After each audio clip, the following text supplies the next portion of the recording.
Monsieur le Président, cher Loïc, Madame la Présidente, cher Daniel, Mesdames, Messieurs, avant toute chose, je tiens évidemment à vous remercier de la proposition d'intervention à ces rencontres du Conseil économique, social et environnemental.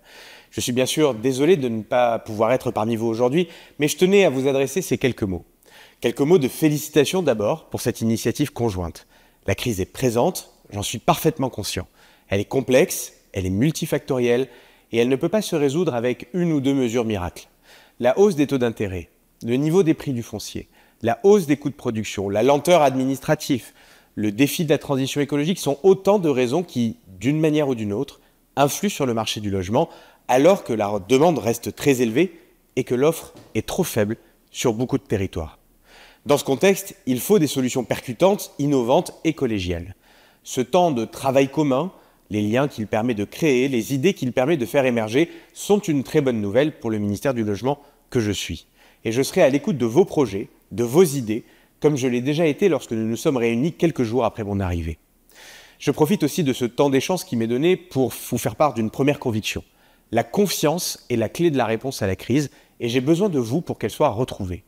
C'est la confiance qui permet des projets d'acquisition. Confiance en l'avenir, confiance dans la pérennité de son emploi, confiance dans son territoire, confiance dans son projet de vie. C'est aussi la confiance qui permet l'investissement locatif qui a été le sujet d'une de vos tables rondes et qui est si durement touchée aujourd'hui. J'ai déjà lancé des travaux pour la retrouver, à travers la loi que j'ai portée, que je revendique et que j'assume. Nous devons aller plus loin, ouvrir d'autres débats, déverrouiller l'investissement locatif. Le Premier ministre l'a dit, nous avons besoin d'offres de logement, de beaucoup d'offres.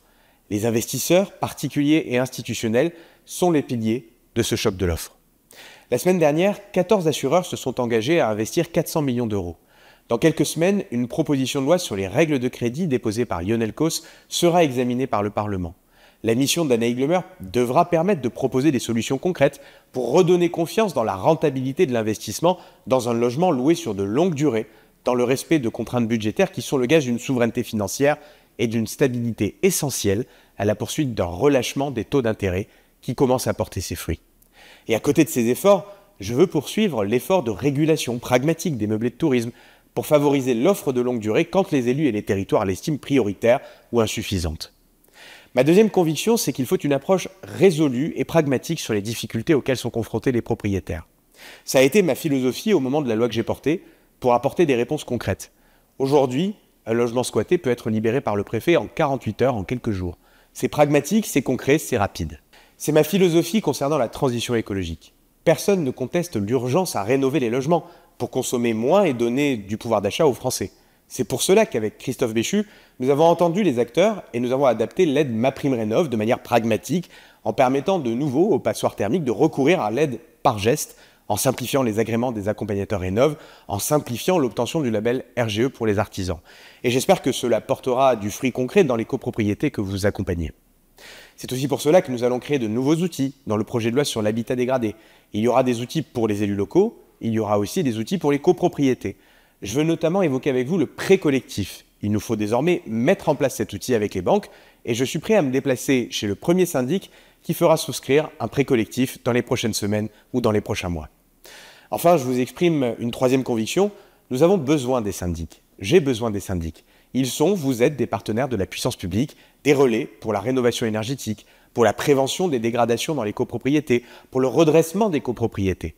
Le projet de loi que j'évoquais crée le rôle de syndic d'intérêt collectif. C'est la preuve de ces attentes que nous avons vis-à-vis des acteurs incontournables que vous êtes, qui faites vivre chaque jour la démocratie dans les copropriétés avec toutes les difficultés que nous connaissons. Vous le savez, le Premier ministre a parlé de déverrouillage du secteur du logement. Ce déverrouillage, je souhaite qu'il soit en faveur de la simplification de votre activité pour le bénéfice de fonctionnement des copropriétés. Les débats sur le projet de loi d'habitat dégradé ont fait émerger beaucoup de propositions dont certaines n'ont pas pu être discutées, mais qui toutes reviendront. Il nous faut travailler ensemble pour répondre aux attentes qui s'expriment et pour simplifier ensemble votre vie quotidienne et celle des Français que vous accompagnez.